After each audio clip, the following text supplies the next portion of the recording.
lovely humans. This is Very Lisa, and I have for you today what was intended to be a full speed build from the start, but is now more of a speed decorate and speed landscaping, because I accidentally deleted the first chunk of footage where I built the house. Whoops, sorry guys. So we start here with the structure of the house completed, and this is actually based on a plan from 1909, again from vintagehomeplans.tumblr.com, and I'll put a link to the original post from that Tumblr blog in the description of this video below. So it's a rectangular house, 2 stories with a little basement and a kind of curved bell-shaped roof. So that's why I've called this the Bell House, or the Bell Farm. I started off calling it the Bell House, and later on I'll call it the Bellflower Farm, and you will see why when we get to the landscaping part. But its creator called it J11, which is a catchy name, and it was originally published in a book called Festpreishäuser by Anlage und Wirtschaft in 1909 in Berlin, Germany. So this house has 3 rooms on the ground floor plus the hallway. So it's got like a living, a dining and a kitchen.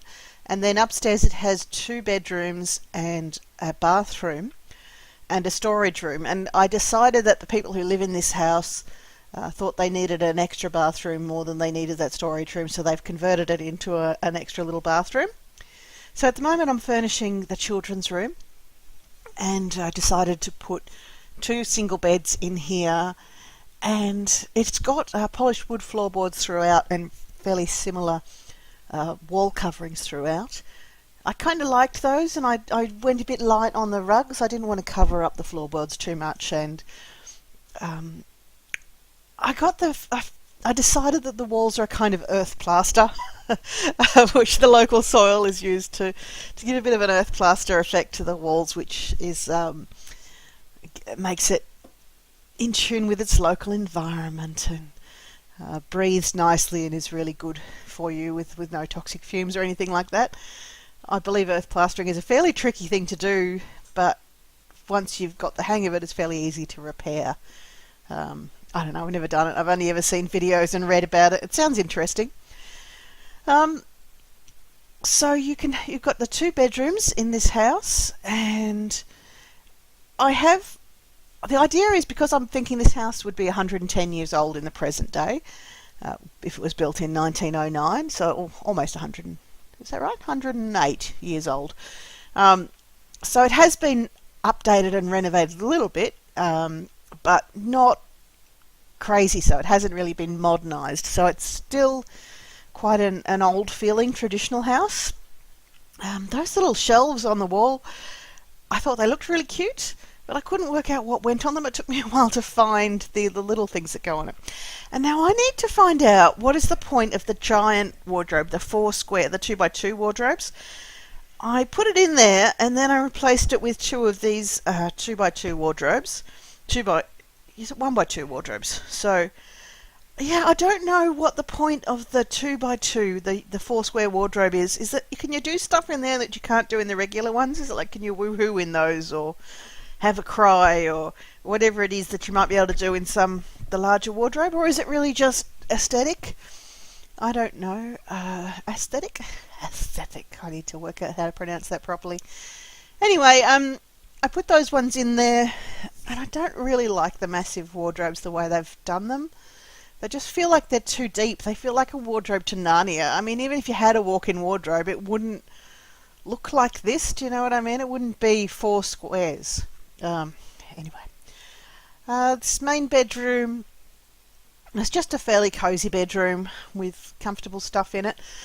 Later on, when I player tested this house in preparation for taking some screenshots, I actually had the Grim Reaper show up, and Jacques Villarreal died in that master bedroom.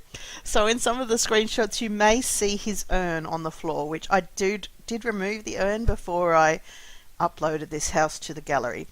And you can find this house on the gallery if you would like to download and play with it. It is under the hashtag #VeryLisa, also hashtag Vintage Home Plans. So yeah, you can download it and play with it. It is player tested. I have used Move Objects on to move some stuff around and to lift some things up, so you may want to make sure you've got the Move Objects on sheet, excuse me, turned on before you place the lot to make sure that everything stays where it's supposed to stay. This is the main bathroom, and when the house was first built, the only bathroom. And it's got mostly old plumbing in it. It hasn't really been renovated. It's got the old bath with the shower over the top of it. Interesting thing about this house was the on the top floor, the way those curved roofs work. There's not really any windows on the long side of the house. I've put in a couple of I can't remember what they're called, the little windows that stick out, dormer windows out the side, but they're not real dormers.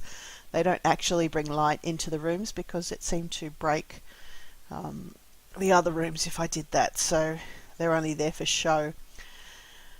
What am I doing on the ground floor? So it looks like I've mostly finished the upstairs, and whenever I get stuck on a particular room, I think, right, I'll just leave that for a little bit and I'll jump into the next room. So then I went into this room, which became the dining room, since it was closest to the kitchen. And the design of there's no real circulating hallway on this ground floor. It's basically 4 rooms with doors that all connect into each other, and the first one is the entryway, and then you've got one which is clearly the kitchen because it's got the plumbing. There's a bit where the fireplace and the original wood stove that would have been in the kitchen have their chimney, like a shared chimney that goes up through the roof. And then the other room I figured must be like a sitting room or a lounge room. And I thought this family, they're a fairly, I guess, old-fashioned family. They're not really terrifically into technology, and in fact I forgot to even give them a computer until after I'd play tested the house for a bit. If there was an old-fashioned upright piano, I would have put that in this room, but there's no room for a grand piano, and the smaller piano, they only have the organ, so I've got that modern organ in there, but I wish it was a player piano, an upright piano instead. I think that would be more suitable.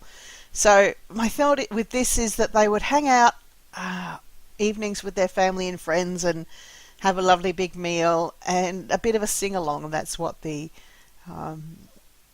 organ and the microphone are there for.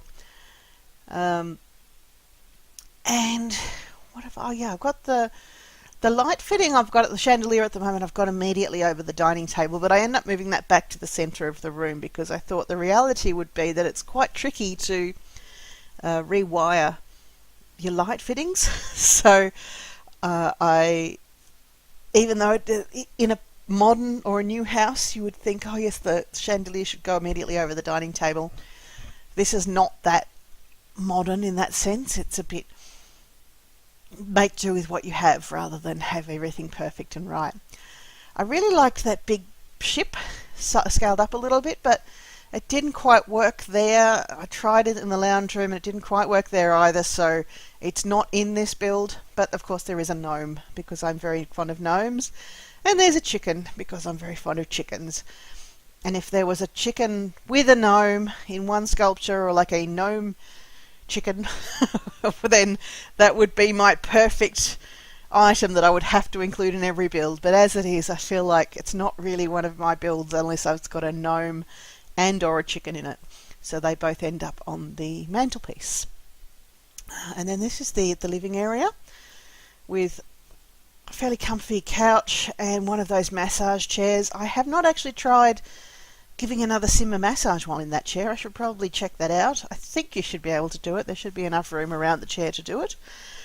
So it's a fairly cozy, and again, it's not meant to be super styled, super interior designed type of lounge room or dining room. It's meant to be, these are real people living in, or real Sims living in this house who make it work, who've been living there, maybe their family's been living there for many years, and they shift and change and move things around to suit as people Children are born, grow up, leave, next generation grows up and so forth, and or their interests change or they take up a new hobby. So the house is constantly being rejiggered, what's the word? Rearranged as needed, but they're not going to do major renovations every time somebody wants to take up a new hobby. So, for example, we've got here a little easel in the lounge room or in the sitting room with a drop cloth underneath it. And I thought, if in this house there was an area that was just for this painter, for this person who likes to paint, they would have a little nook that's their dedicated painting nook, but this house does not have the ability for that. So they've said, okay, this person wants to paint, we're going to make a space for them with what we've already got. We'll just shift some things around and we'll find a space that they can do some painting. And then I went down into the basement. And the basement in the original plan does not go the whole size of it's not the same footprint as the ground and the upper floor. It's actually quite a narrow basement that runs along underneath where the kitchen is. And it was an odd shape. I didn't really know what to do with it. It's not that wide, and I ended up making it a kind of a little wine cellar. I decided that these Sims really like their wine and have got a collection that they've been building up for many, many years, and have started experimenting perhaps with making some wine themselves. So their collection's down there, they've got all their equipment, and there's a sink down there for cleaning up. That we don't really have a lot of stuff that I thought could simulate a proper winery. It's more of a casual home winery, it's a hobby rather than a business, but they're really enjoying looking at, brewing their own, what do you call it? When you make your own wines, winemaking, I guess.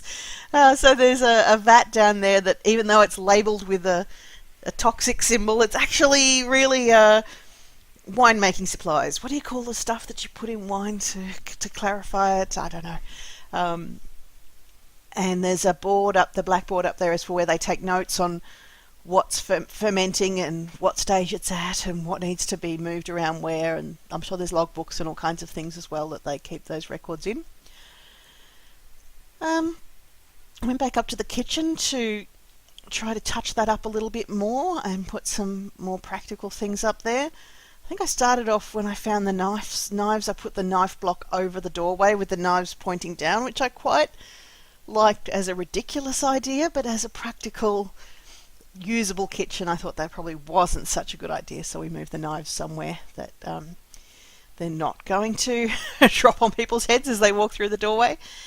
I also liked the idea of just putting the freestanding dishwasher in there and having the fridge in the corner on its own, because again, this is a kitchen that nobody's designed this in one go and said, here is my perfect kitchen. It's sort of grown over the years where someone said, oh, wouldn't it be nice if we had a dishwasher? And so they've just taken out an existing cabinet and plumbed in a dishwasher. Or they've upgraded the fridge from whatever they were using before, but it still stays in the same corner because nobody wants to pull all the other cabinets out. So it's not what you would call a perfectly designed kitchen for a master chef, but it is a comfortable kitchen that meets the needs of the people who live there.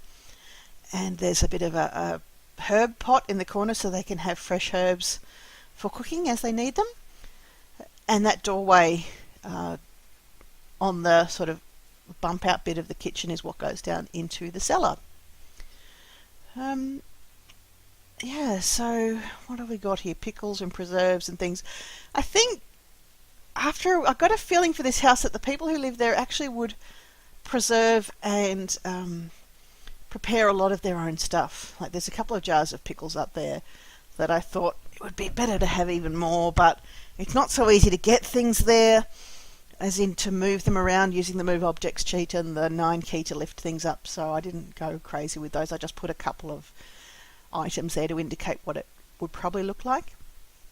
In this corner near the doorway, I've made a little entrance hall with a storage cupboard and some clothing racks. This is the point where I decided we needed an extra toilet, because a house that up to 4 people can live in reality, you might be able to get away with one toilet, but in The Sims, they have to have two toilets. They can't share.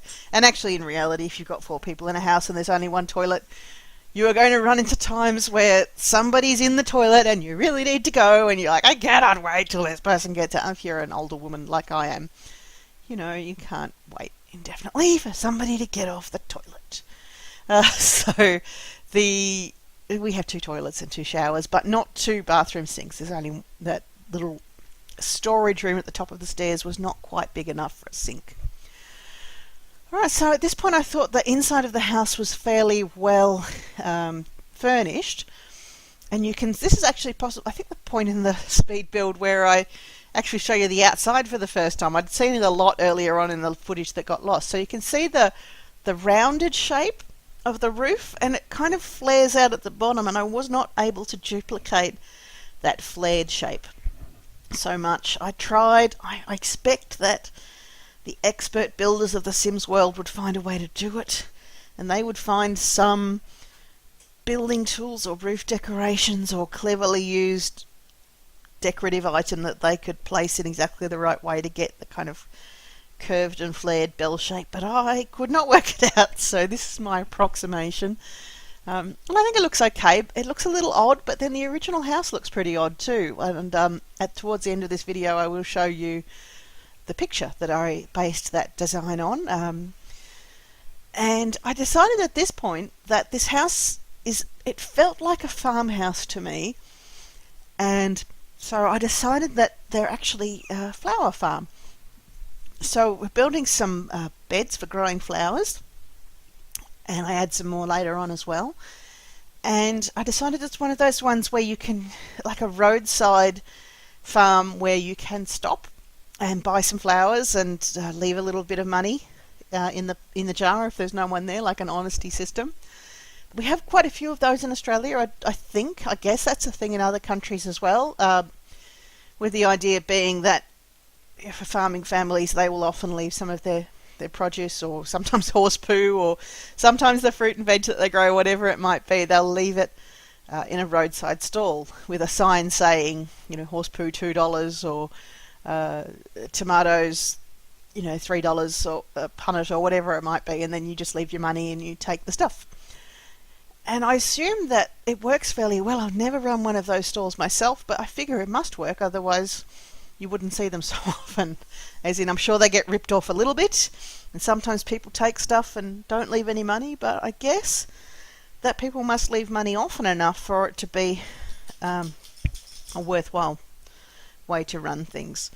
So that's what they've got here. They've got their flowers, and I'm adding a lot more flowers to get it to look a bit more lush, like they're actually practically gardening. And I thought, to kind of tempt people to stay and maybe buy something, they've also got a little picnic area where you've got a barbecue and some tables and chairs where you can stop and have your lunch that you've brought with you. Not buy, they don't sell any food here, but it's quite common that people who are on a road trip might take their own lunch, and so they could stop here and walk around the garden, buy some flowers, stop and maybe chat with the owners or the residents if they happen to be there, and then carry on. So it's a nice little roadside stop along the way to wherever it is you might be going. So I've got some garden tools and a hose outside. I'm sure they would have heaps more stuff than that to look after their plants, but this is just a bit of an indication of the tools that they would need to maintain their garden. And actually, now that I think about it, I think it would be quite good to have like a potting shed or a work shed or something, but I don't have that here, so if you decided to download and play with this, you might like to add something like that. I mean, it would only be cosmetic. It wouldn't actually make a difference to how the game plays, but it might look nice. I put a rubbish bin next to the barbecue, and then I thought, no, you don't want to be cooking your sausages right next to the rubbish bin, so I ended up moving the rubbish bin a little bit further away. And we've got some monkey bars there as well, so the kids can play on the monkey bars while their parents are cooking, and also any kids that live in the house, that's what they can play on. But the idea being here that it's just a little bit tempting. You know, it's not a theme park, it's not terrifically exciting, but it's just a nice little roadside stop for tired people on a road trip. And then I started to think, after I decorated all the flower gardens up and that was ready to go, and just making it look a little bit nicer around the sides here, and the idea they decided to grow lavender flowers and wildflowers, and some of the lavender of course escapes and self-seeds around the house itself, and I've got some pots there that they can line the path with to grow plants in. I have actually planted some flowers in that and got them started. With my poor test sim who was really hungry when I made her do that, and I was like, I don't care, you've got to plant those plants. So she did that. And then after a while I thought, wouldn't it be nice, since they've got this lovely cellar with all their wines, that maybe they're thinking of branching out into making their own wine. So I put down some planter boxes. There's a few too many there, I do get rid of some of those, and put some grape seeds in it. And we actually only have one type of grape seed in the game at the moment. In Sims 3 we had heaps of different varieties, which was quite nice. But yeah, this one we just got the planter boxes all planted out with grape seeds. So if you do play this, it's probably more grape seeds, more grape plants than anyone would actually want to maintain in gameplay. So it's there for looks. I like the way it looks. If you were going to play this game, you may want to either get rid of some of those grape plants or replace them with more practical or useful plants that would give you a wider variety of stuff to do. But now we're going to have a look at the original floor plan and compare it to what I ended up with. So it shows the two floors. We've got the basement level with the wine cellar, and then it goes up into the kitchen, hallway, lounge room and dining room. And then more stairs up to the top level, which has got the bedrooms and the 2 bathrooms. The overall view, which includes the cellar portion and shows the bell shape of the roof, and here's what I ended up with. So I hope you liked it. If you would have done it differently, leave me a comment. I would love your feedback. And thanks for watching, guys. Bye.